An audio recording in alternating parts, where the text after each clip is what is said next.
이 저녁 우리에게 주시는 하나님 말씀 요한복음 15장 1절로 4절 계속해서 영성신학 묵상하며 우리가 같은 말씀 보고 있습니다. 1절로 4절 말씀 같이 한번 읽겠습니다. 나는 참 포도나무요 내 아버지는 농부라. 물은 내게 붙어 있어 열매를 맺지 아니하는 가지는 아버지께서 그것을 제거해 버리시고 무릇 열매를 맺는 가지는 더 열매를 맺게 하려 하여 그것을 깨끗하게 하시느니라. 너희는 내가 일러준 말로 이미 깨끗하여졌으니 내 안에 거하라. 나도 너희 안에 거하리라.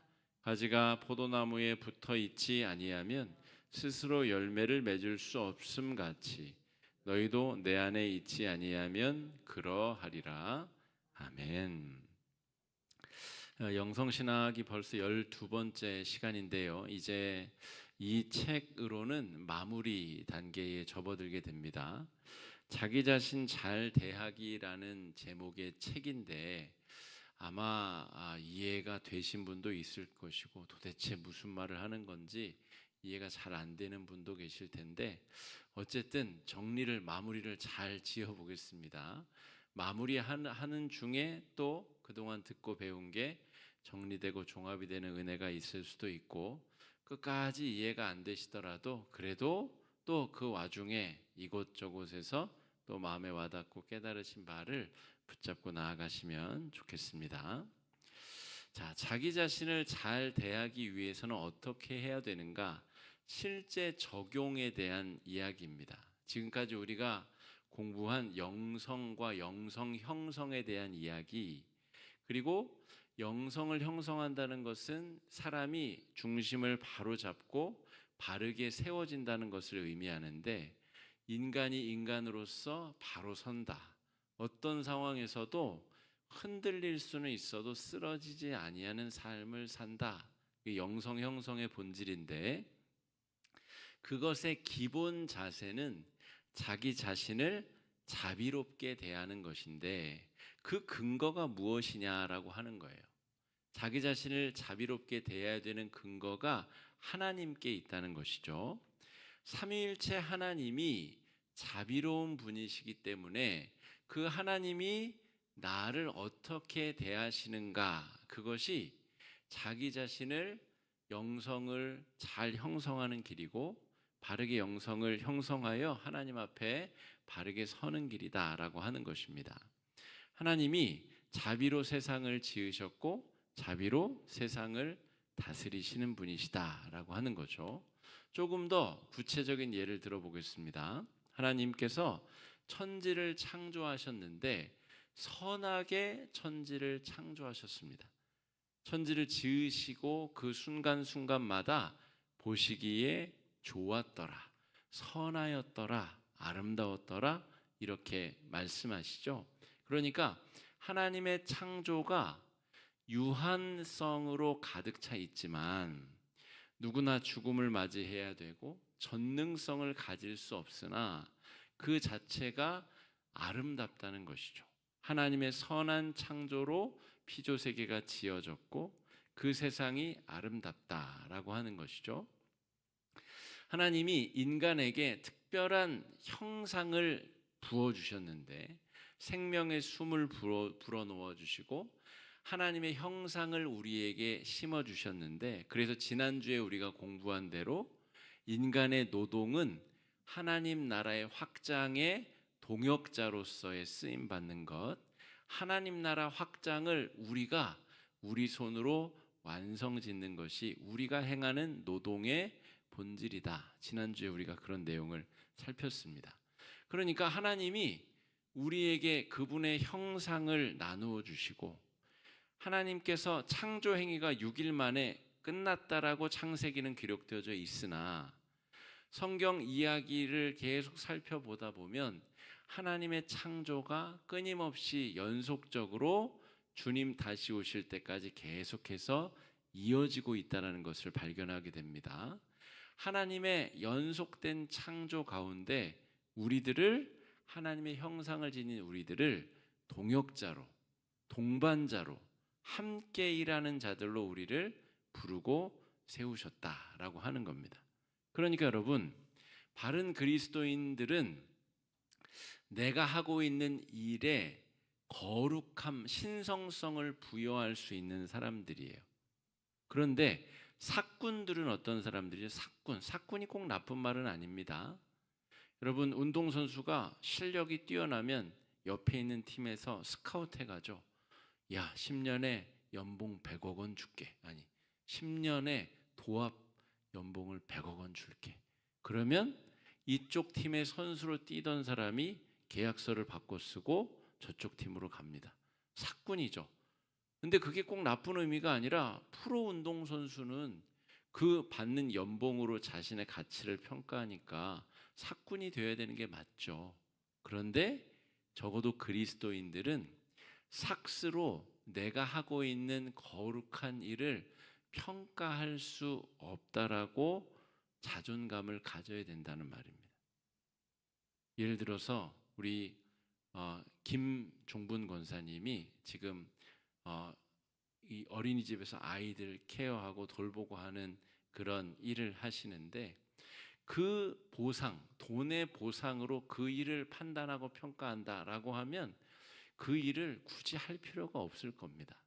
그런데 그 돈은 보상대로 주어져야 하지만 더 중요한 의미는 그 귀한 생명들을 만나고 서로 이 교감을 주고받고 사랑을 주고받고, 아이들이 할머니와 같은 우리 선생님의 돌봄을 좋아하고 기뻐하고 질문을 던지고 웃고 서로 그런 관계 안에 그 노동의 진정한 가치와 의미는 거기 있는 거죠. 그 삭은 그냥 부산물인 것입니다. 그러니까 우리 그리스도인들이 내가 하고 있는 일과 노동, 그러니까 여러분, 나는 집에서 살림해가지고 전혀 생산적인 일을 하고 있지 않은데 라고 말할 수 있는 사람은 없는 거죠. 우리가 무엇을 하든 그것이 우리가 하나님께 부여받은 그 하나님 나라 확장을 위한 그 삶의 자리 일터다라고 하는 거죠. 자, 하나님의 형상대로 사람을 지으셨다는데 그런 의미가 있어요. 우리가 다 부족하지만 부족하다고 해서 악한 것이 아니라는 거예요. 부족하다고 해서 그것이 다 갖다 버려야 될 것이 아니라는 거예요.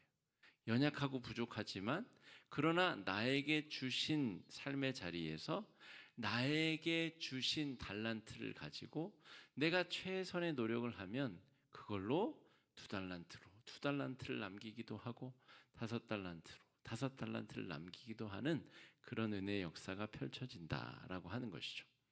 게다가 성육신, 하나님이 인간이 되신 사건을 뭐라고 정의를 할 수가 있겠어요? 한마디로 하나님의 자비로우심, 우리의 교재에는 하나님의 선한 얼굴을 보이심이라고 표현하죠. 성육신이라고 하는 것은 하나님의 자비로운 얼굴을 우리에게 보이신 사건이다. 그 표현이 참으로 놀랍지 않습니까? 하나님이 어떤 분이신가를 성육신으로 보여주셨는데, 육신을 입고 이 땅에 오셨다는 것은 그분이 얼마나 자비롭게 우리를 대하시고 계시는가를 보여준다는 말입니다. 탕자의 비유에서 그 망나니 아들이 요청하는 재산 분할 청구를 다 들어주죠.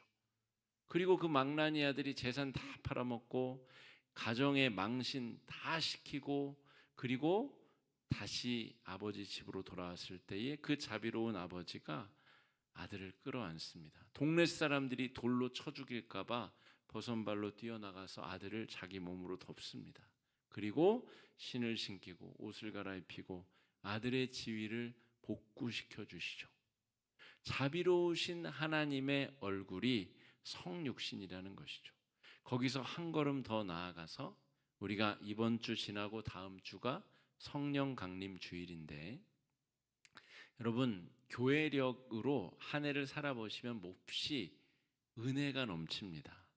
성령 강림 주일을 사모하는 마음으로 부활절 이후에 50일을 지내보십시오. 그러면 사람들은 다 어디 관광버스 타고 춤추고 노래하면서 꽃구경 가지만 우리는 성령의 강림하시는 그날을 사모하는 마음으로 부활의 기쁨을 유지한 채 지낸다. 여러분, 그 하루하루가 다르게 느껴지고 은혜와 가치와 새로운 의미들로 채워지는 은혜가 있습니다. 성령 강림 사건, 이야말로 하나님의 자비로우심의 극치를 보여주는 사건이다 할 수가 있겠습니다. 그러므로 성부 하나님이 자비로운 분이시고 성자 예수님이야말로 자비의 얼굴 자체이시며 성령 강림은 하나님이 얼마나 자비로우신가를 드러내는 정점의 사건이다라고 볼 수가 있겠습니다. 그러니까 여러분, 자비로우신 하나님이 나를 어떻게 보시는가, 그 시선을 통해서 우리의 영성을 형성해 나가는 거예요. 이 안셀름 그린이라고 하는 이 책의 저자가 우리에게 전달하고자 하는 메시지가 바로 그것이다라고 하는 겁니다. 자, 누가복음 6장 36절 말씀 같이 한번 읽어보겠습니다. 시작. 너희 아버지의, 다시 한번 읽어보겠습니다. 시작. 너희 아버지의 자비로우심 같이 너희도 자비로운 자가 되라. 바른 영성이라는 것은 바르지 않은 영성이 있다고도 제가 말씀드렸죠.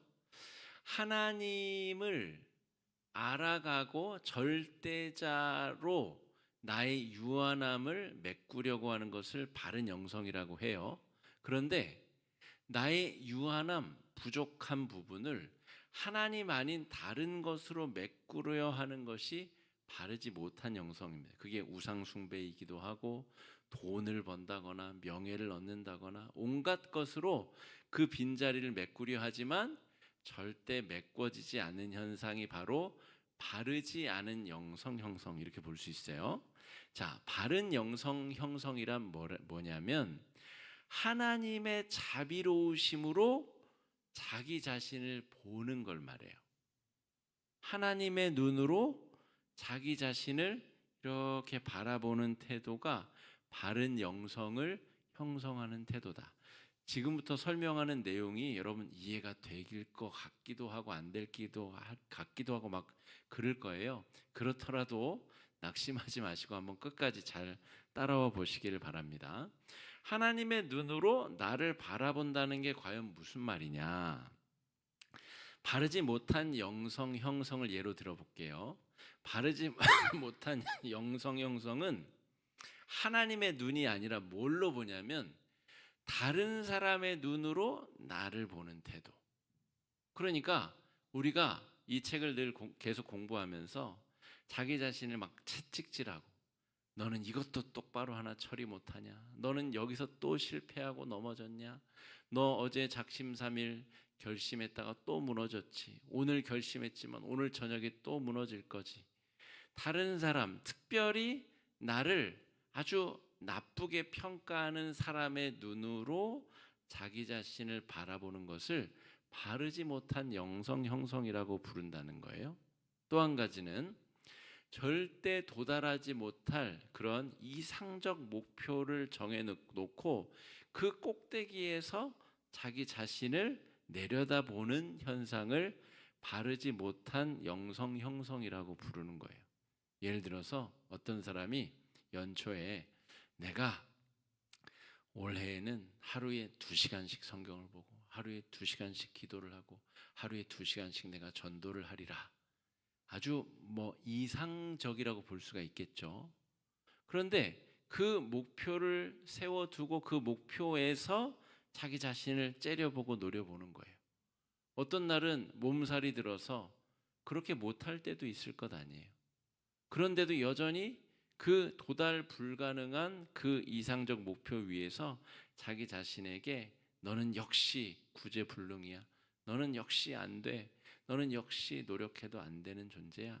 끊임없이 이런 눈으로 자신을 바라보는 태도가 바르지 못한 영성 형성이라는 거예요.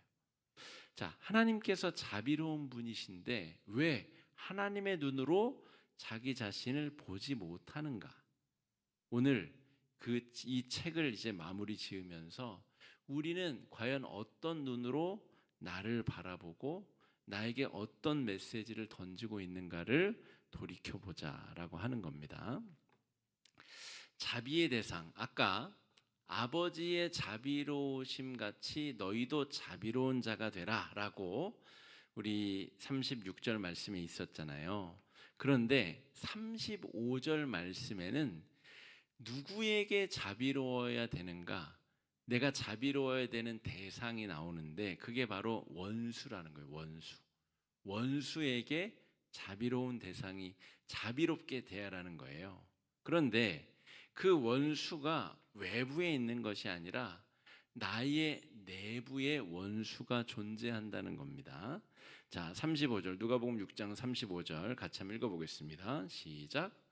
오직 너희는 원수를 사랑하고 말고 꾸어주라. 그리하면 너희 상이 클 것이요 또 지극히 높으신 이의 아들이 되리니 그는 은혜를 모르는 자와 악한 자에게도 인자하시니라. 아멘. 자, 예수님이 이 땅에 오셔서 병자들을 만져주시고 심지어 문둥병자들도 만져주시고 또 죄인 세리 마태를 제자로 받아드시고 그들을 변화시켜서 부활의 증인으로 성장시키시죠. 그러니까 예수님은 원수들을 구원하기 위해서 오셨다는 거예요. 그러니까 하나님의 자비로운 눈으로 나 자신을 바라본다는 것은 내 안에 있는 내가 용납할 수 없는 죄성과 더러운 욕망과 온갖 추잡하고 난잡한 생각들, 내가 내 속에 그런 것이 있다는 것을 인정하기가 굉장히 껄끄러운 그 원수들에게 내가 자비롭게 대하라는 거예요. 자비로운 눈으로 내 속에 있는 실제 존재하는 것들을 바라보라는 겁니다. 이 누가복음 6장 35절, 36절은 그런 내용을 담고 있다는 얘기입니다. 자, 예수님이 공생의 기간에 하신 내용들을 한번 우리가 돌이켜 봅시다. 예수님이 세리와 죄인들을 제자로 부르시고 그들을 변화시켰습니다. 바리새인들은 어떻게 했죠? 도달하지 못할 원대한 목표 위에서 자기 자신을 째려봤죠. 그러니까 나는 저 세리보다 나은 존재들이고 저 세리들은 영원히 구제불능의 죄인들이어야 내가 구원받았음이 더 확실해지는 거죠.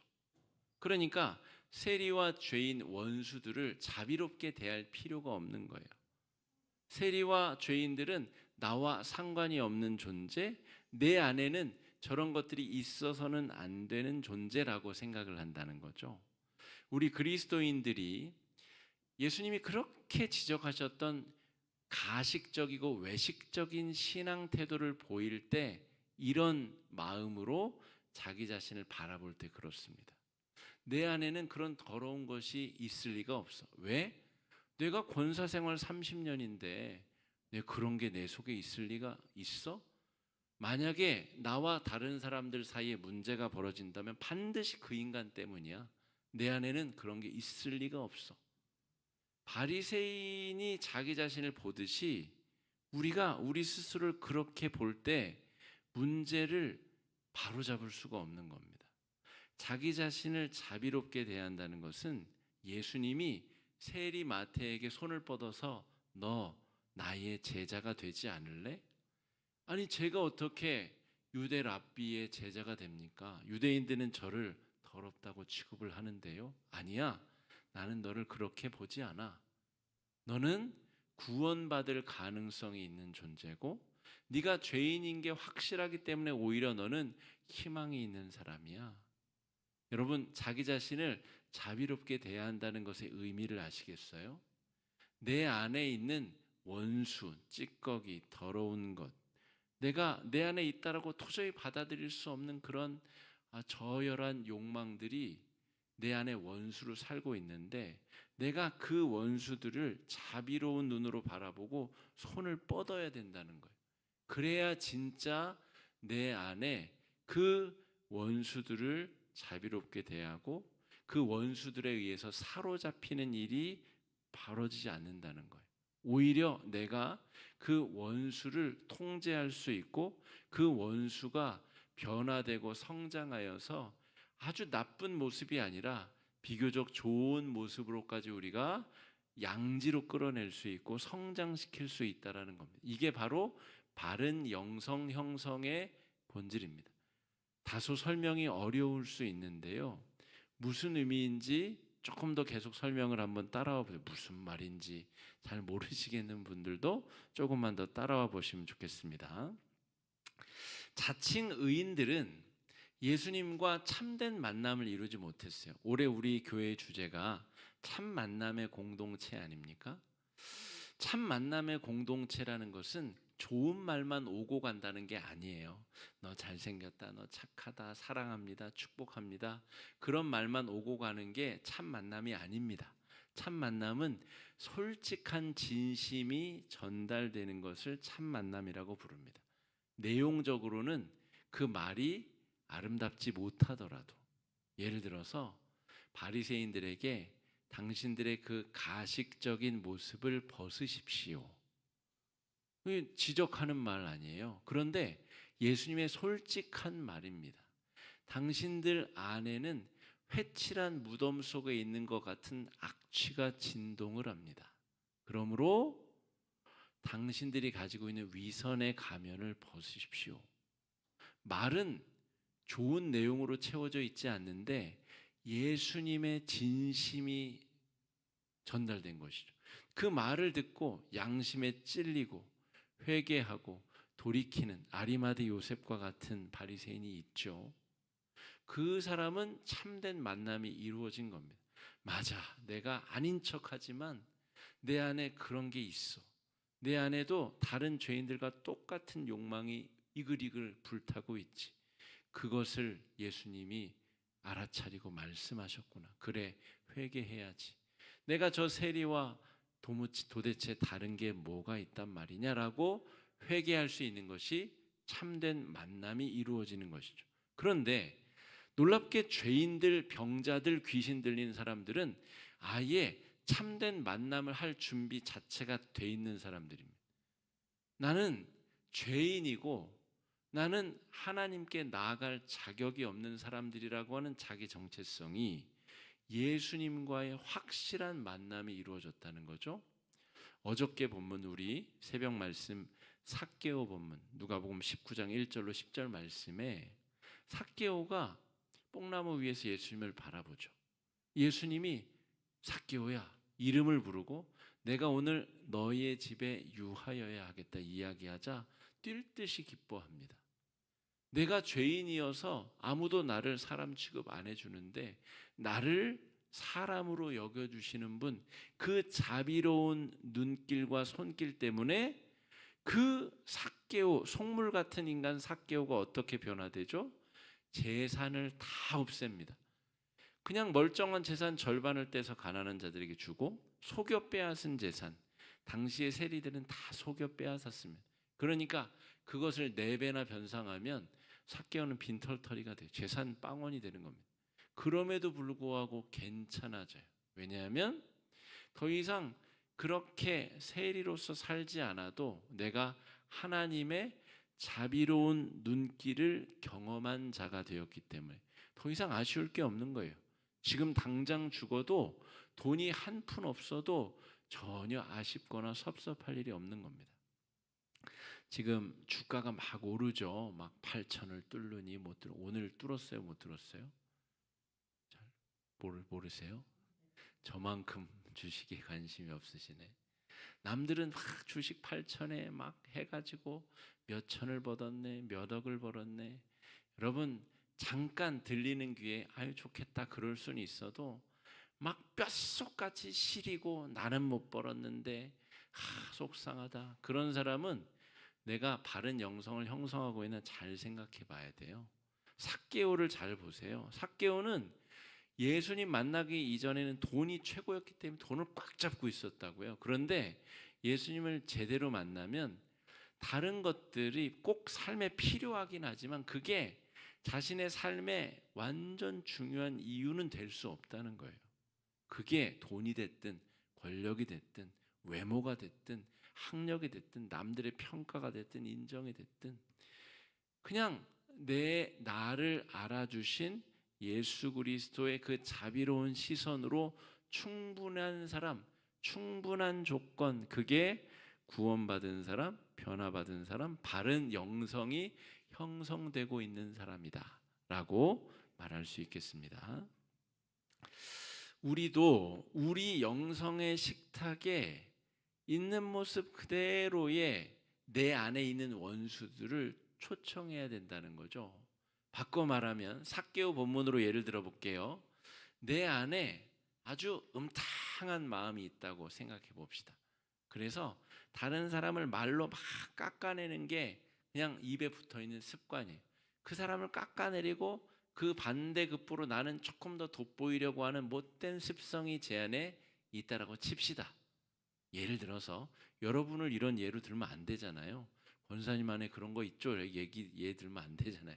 그래서 제 안에 그런 게 있다고 칩시다. 실제로 있겠죠. 그런 것보다 더 나쁜 것도 있겠죠.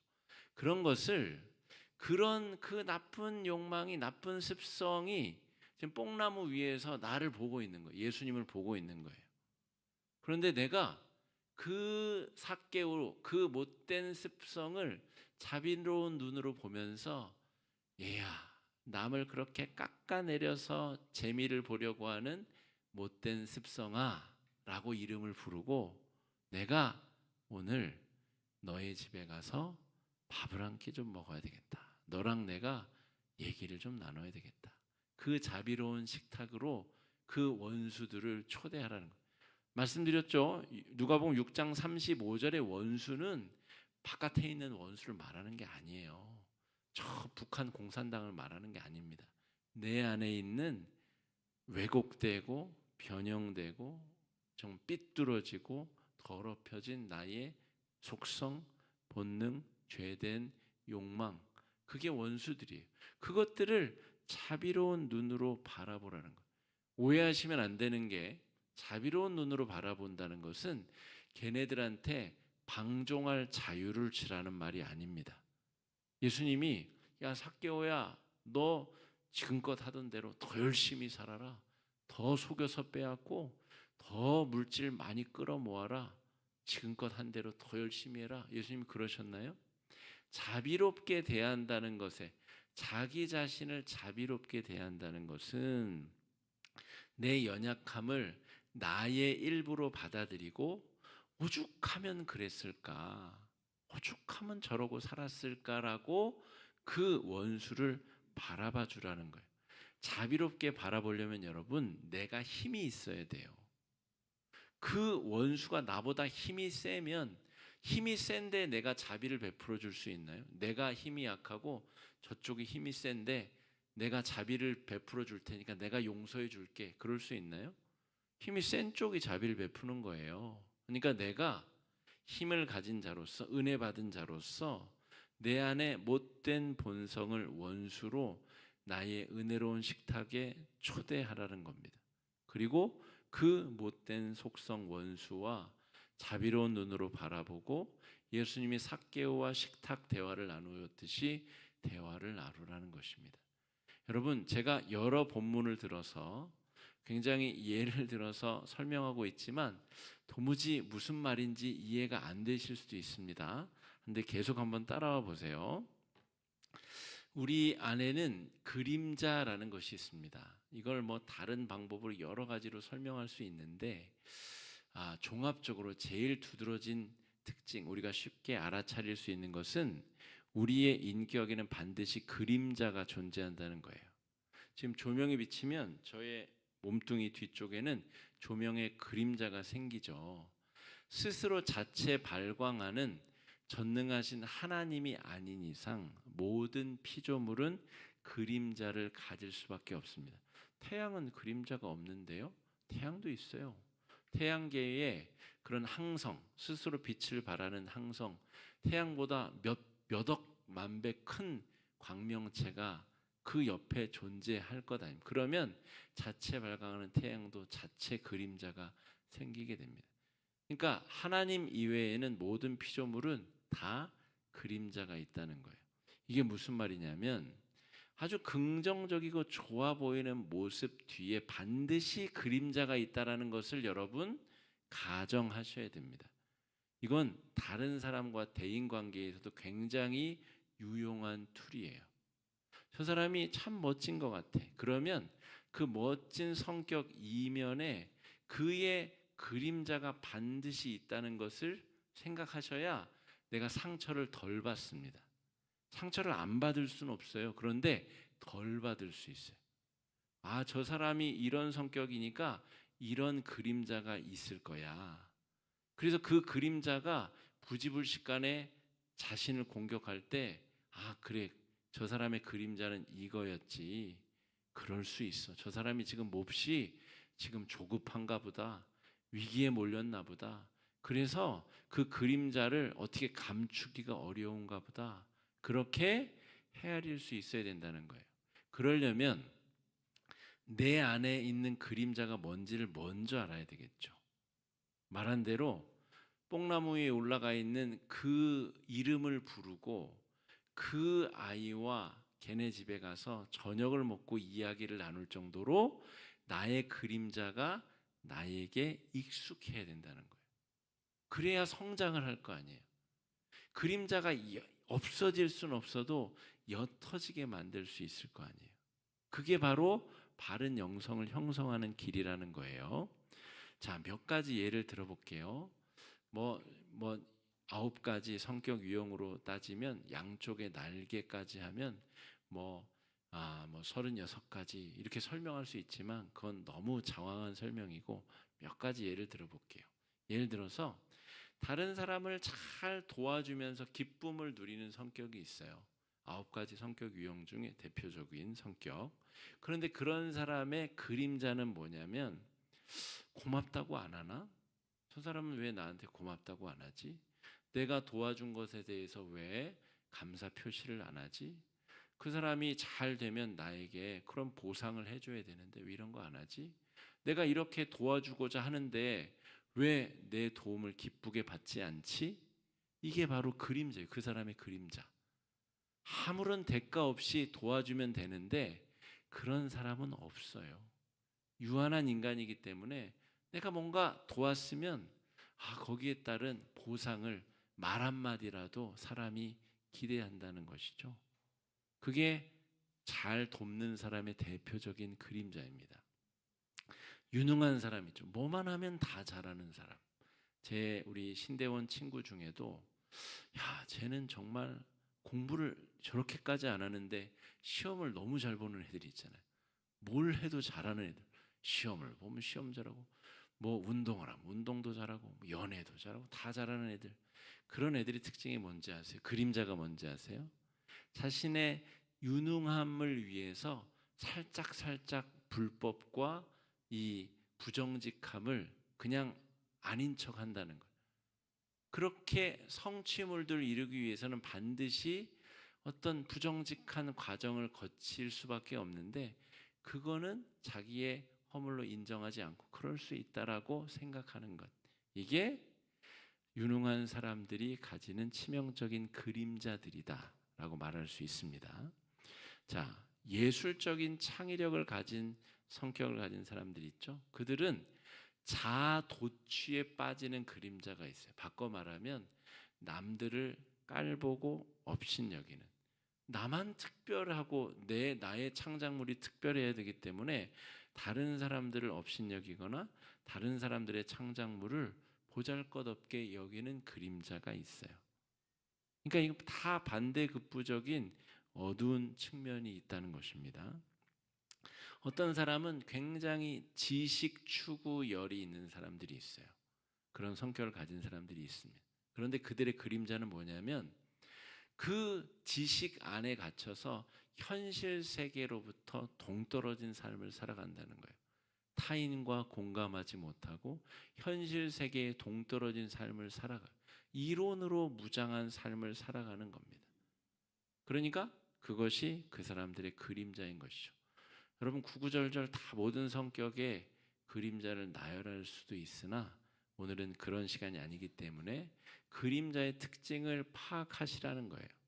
여러분의 가족 중에, 여러분의 친한 동료 중에 저 사람은 참 이런 좋은 성격을 가지고 있어. 반대쪽에 반드시 그림자가 있어요. 그 사람과 24시간을 지내는 가족이 아니기 때문에 우리가 잘 못 알아차리는 거죠.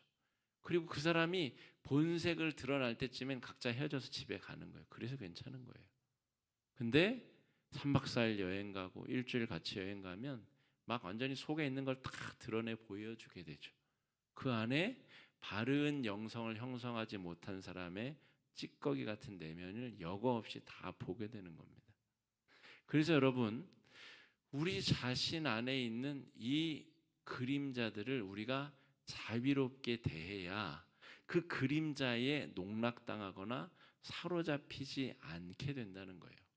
이 안셀름 그린이 이야기하는 것은 그 자신의 연약함을 그냥 있는 그대로 방종시키라는 말이 아닙니다. 어차피 우리는 다 유한한 존재이니까 그냥 죄 짓고 살아도 돼요. 어차피 하나님이 다 용서해 주셔. 그 이야기를 하는 게 아닙니다. 자신의 그림자를 하나님의 눈으로, 자비로운 눈으로 바라봐야 삭개오 안에서 이거 돈 이거 별로 쓸모도 없는 거 내가 이것만 꽉 잡고 있느라고 진리를 발견 못했구나. 중요하지 않은 것을 놓게 되는 은혜가 있다는 거죠. 나의 이 짙은 그림자가 옅어지는 은혜가 그 가운데 벌어지는 은혜이자 축복이라는 것입니다. 예수님이 그렇게 하신 것처럼 연약함과 죄성의 이야기를 귀담아 듣게 되는 거예요. 그래서 여러분, 그래서 그림자 이야기를 하다 보면 우리 안에 살고 있는 내면의 어린아이 이야기를 아니할 수가 없습니다. 근데 그거는 오늘 제가 내용 분량상 더 설명을 이어가진 않을 텐데요. 그 그림자가 왜 그렇게 생겼는가? 바꿔 말하면 오히려 그림자가 먼저 자리를 잡고 그림자 때문에 우리의 밝은 인격의 부분이 나중에 형성되는 경우가 많아요. 그러니까 남한테 인정받고 사랑받고 싶은 그 내면에 성숙하지 못한 그 그림자가 먼저 자리를 잡고 그 사랑받고 싶고 인정받고 싶어서 남을 도와주는 성격이 나중에 형성되는 겁니다. 이게 거꾸로 되는 거예요. 저 사람은 남을 잘 도와주는데 이런 그림자가 있어가 아니라 이게 먼저라는 거죠. 그래서 이 내면의 어두운 그림자를 친절하고 자비롭게 대해주고 이 아이가 두려움에서 벗어나서 밝은 곳으로 나올 수 있도록 도와줘야 이 그림자에 사로잡히거나 그림자에 휘둘리는 일, 제가 이렇게 어렵게 설명한 것을 우리 교회 용어로 쉽게 설명하면 뭐예요? 시험 드는 거죠. 나 시험 들었어. 목사한테 시험 들어. 목사가 설교 때 이 말했어, 저 말했어. 나 이제 교회 안 갈 거야. 여러분, 그게 다 그림자에 휘둘리는 거예요. 목사가 그 사람들하고 그 말을 했겠어요? 그럴 리도 없지만 그 말이 자기한테 하는 말로 들려서 시험 들고 그 신앙 공동체를 떠날 정도의 결심이 들 정도면 단단히 그림자에게 휘둘리고 있는 상태죠. 어느 집사가 어느 권사가 나한테 이렇게 말했어. 그 사람 때문에 나 뭐 이것도 안 할 거야. 저것도 안 할 거야. 뭐 안 할 거야. 여러분, 다 그런 게 시험 된다는 말로 통칭되지 않습니까? 여러분, 그런 바르지 못한 영성 형성으로 주님 오실 때까지 쭉 간다면 얼마나 어리석은 인생입니까? 신앙이 매일매일 성숙하고 성장해야 되는데 그냥 그 상태로 위선적 영성 형성 상태로 쭉 간다 그러면 언제든 시험에 걸려 넘어졌다가 또 회복됐다가 또 자빠지고 넘어지고 그런 신앙생활을 이어갈 수밖에 없는 겁니다. 바르게 영성 형성을 한다는 것은 내 안에 있는 원수와 같은 그런 죄악되고 연약하고 다 성숙하지 못한 그 내면의 그림자가 주님이 우리를 바라보시는 그 자비로운 눈으로 그것을 보아줄 때에 그 안에서 회복과 성숙과 성장과 온전케 됨이 벌어진다라고 하는 것입니다.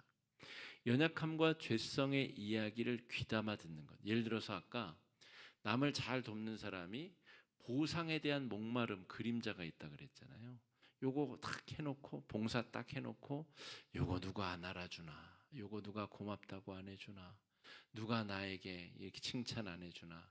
그런 그림자가 있는 사람이 있다고 칩시다. 그러면 내가 그 그림자와 깊은 대화를 나눠보는 거예요. 야, 너는 왜 그렇게 인정에 목말라 있냐? 너는 왜 그렇게 사람들에게 칭찬받고 싶니? 아마 어렸을 때부터 있는 어떤 문제가 있겠죠. 그 문제를 끄집어내서 마음 터놓고 대화할 수 있도록 대화의 장소, 예수님의 은혜의 식탁의 장소로 그 그림자를 초대하는 겁니다. 그리고 마음껏 이야기할 수 있도록 요청하는 거죠. 예수님이 죄인들의 이야기를 들어주시고 삭개온의 집에 가가지고 그 이야기를 밤새 들어주시고, 예수님이 한가해서가 아니라 여리고 벗어나자마자 예루살렘 올라가서 십자가 지셔요. 그 중차대한 시점에 삭개오 집에 가가지고 깔깔깔깔대고 먹고 마시고 이야기 듣고 그럴 여유가 어디 있어요. 그런데 왜 예수님이 그렇게 하세요? 그거 하러 오셨으니까 그렇죠. 삭개오 같은 인간 구원하기 위해서 오셨기 때문에 그 귀중한 시간 내서 그 일을 하는 겁니다. 근데 저와 여러분, 우리가 뭐라고 예수님이 하신 그 일을 우리가 등한히 합니까? 우리 안에 있는 그 어둡고 그 음습한 그림자를 하나님께서 우리를 바라보시는 눈으로, 자비로운 눈으로 바라봐야 이제 시험 10번, 1년에 10번 시험 들 거를 5번 들게 줄이고, 그 다음에는 한두 번 들까, 그 다음에는 탁 시험 1번 들고 한 해가 지나가는 그런 영적 성숙과 성장이 있어야 되지 않겠어요? 자, 이건 책에 없는 내용인데 이 책의 내용과 제가 그동안 성찰하고 그동안 목회 경험과 또 학위 공부를 하면서 종합한 내용을 연결한 것인데요. 그림자가 우리를 집어삼킬 때의 주요 반응이 요 3가지입니다. 화가 나거나 서운하거나 아니면 불안한 것. 이건 애니어그램의 성격 심리학에서도 등장하는 주요한 3개의 반응이기도 하고, 이 안셀렘 그린이 이야기하는 이 우리 안에 살고 있는 원수들의 기본적인 태도입니다. 어떤 사람이 시험에 들었다 그러면 이 셋 중에 하나예요. 이 3개가 중첩이 되거나 다일 수도 있는데 대부분은 셋 중에 하나입니다. 그래서 영성가들이 이 그림자를 식탁에 초대해서 대화를 나눌 때에 영성적으로 자기 자신에게 던지는 질문이 있어요. 이건 제가 개발한 게 아니라 수도원 전통에서 끊임없는 수도사들이 아침부터 밤까지 말씀을 붙잡고 씨름하며 자기 자신에게 던지는 질문의 내용인데, 그 질문을 자기 상황에 맞게 3 종류로 던져보라는 이야기를 하시는 겁니다. 저는 주로 화가 나는 사람이기 때문에 다른 분들은 또 다를 수 있어요. 어떤 사람은 섭섭할 수가 있고 어떤 사람은 불안할 수가 있는데 저의 경우는 주로 화가 납니다. 그래서 그 스스로에게 이런 질문을 던져야 돼요. 그게 그렇게 화가 날 일이냐? 라고 자기 자신에게 질문을 던질 수 있어요. 그래야 그 그림자에 휘둘리거나 사로잡히지 않고 있다라고는 증거가 내가 질문을 던진다는 거예요. 객관화하고 있다는 거 아니에요. 내가 지금 시험에 들어있는 상태면 질문을 던지긴 뭘 던져요. 내가 지금 화 그 자체인데 내가 나에게 무슨 질문을 던져요. 그런데 내가 나 자신에게 야, 그 사람이 너한테 그 말 한 게 그렇게 화가 날 일이냐? 라고 질문을 던질 수 있는 상태면 꽤 괜찮은 영성 형성의 상태다. 우리의 수도원에서 수도 생활하던 수도사들은 그렇게 판단했다는 거예요. 자기 자신에게 이런 질문을 던질 수 있을 정도면 저 사람은 꽤 괜찮게 영성이 형성되어 있는 사람이다. 어떤 사람은 어떤 일만 터지면 섭섭한 사람들이 있잖아요. 섭섭마귀 들고 섭섭 시험 드는 사람들. 그때 자기 자신에게 그런 질문을 던지는 거예요. 야, 그게 그렇게 서운할 일이냐? 라고 자기 자신의 원수를 식탁으로, 사랑의 은혜의 식탁으로 초대해서 많은 이야기도 들어주고 이런 질문을 던지는 거예요. 그래, 그게 그렇게 서운할 일이냐? 이런 질문을 던질 수 있어야 돼요. 근심과 걱정에 늘 사로잡혀 있는 분들이 있죠. 이건 이렇게 되면 어떡하지? 저건 저렇게 무슨 일만 벌어지면 밤에 잠을 못 잘 정도로 생각과 질문과 근심 걱정이 끊이지 않는 분들. 그런 분들에게는 그게 그렇게 걱정할 일이냐? 라고 물어야 된다는 것이죠. 영성신학이라는 게 별게 아니라 일상생활 속에서 우리가 우리를 집어삼키려고 하는 그 우리의 그림자들을 어떻게 다룰 수 있느냐가 영성신학의 본질입니다. 그걸 기도로 끌어나가는 것이 영성신학의 실천편이 되겠죠. 그러니까 여러분 기도하러 와서 100가지 적어놓고 하나님 1번 이거 주시고 2번 이거 주시고 3번 적어주시고 4번 1번을 더 잘 주시고 이렇게 기도하는 것은 기도의 아주 낮은 수준의 기도라고 보는 것이죠. 기도가 아주 수준이 다양한데 아주 낮은 수준의 절에 다니는 사람들도 할 수 있는 정도 수준의 그 기도에 우리가 만족해서는 안 된다는 것이죠. 적어도 우리가 자기 마음속에 벌어지는 일을 발견할 수 있고 삭개오가 뽕나무 위에 있는 것을 발견하고 그 이름을 부르고 그것의 실체가 뭔지를 알아차려서 이름을 부를 수 있어야 되고, 야, 오늘은 너네 집에 가서 내가 너랑 함께 밥 좀 먹어야 되겠다. 이야기를 할 수 있을 정도의 실력, 적어도 그 정도 영성은 돼 있어야 수요 기도에 나올 정도면. 그렇지 않아요? 우리가 그렇게 열심히 예수를 믿었는데 우리가 그 정도 형성의 실력은 갖고 있어야 되잖아요. 이름을 부르고 내가 너의 집에 가서 오늘 너랑 같이 밤새 얘기 좀 해야 되겠다. 그리고 다 들어주고 자비롭게 다 들어주고 마지막에 뭐라고 질문을 한다고요? 그래, 그게 그렇게 화가 날 일이냐? 라고 질문할 수 있어야 되죠. 그게 그렇게 섭섭할 일이야? 그게 그렇게 걱정되는 일이니? 라고 질문을 던질 수 있어야 된다는 것입니다. 이게 우리가 영성생활, 신앙생활을 하는 궁극적인 이유와 목적이다라고 말할 수가 있겠습니다. 자기 자신을 자비롭게 대한다는 것의 의미는 제가 높아심으로 한 번 더 말씀드리자면 방종하라는 말이 아닙니다. 싸구려 은혜를 누리라는 말이 아니에요. 죄짓고 회개하고 죄짓고 회개 그런 게 자비롭게 대한다는 말이 아닙니다. 내 안에 있는 어두운 부분과 연약한 부분을 하나님이 나를 보시는 눈으로 나도 그것을 보라는 거예요. 내 안에 있는 그 음습하고 그 더럽고 음흉한 부분들을 나의 식탁으로 초대해서 환대해주고 사랑해주고 끌어안아주고 아버지가 탕자를 끌어안듯이 끌어안아주고 다시 그래 너도 나 자신이지 그리고 이야기를 들어주고 쓰다듬어주고 마지막에 다 들어주고 나서 질문을 던지는 거라고요. 그게 그렇게 화가 날 일이냐? 그게 그렇게 섭섭할 일이야? 그게 그렇게 걱정되는 일이니? 라고 질문을 던져주면 삭개오가 말귀를 알아듣듯이 나의 그림자도 반응을 보이고 성숙하고 성장할 수 있게 될 것이다 하는 것이죠.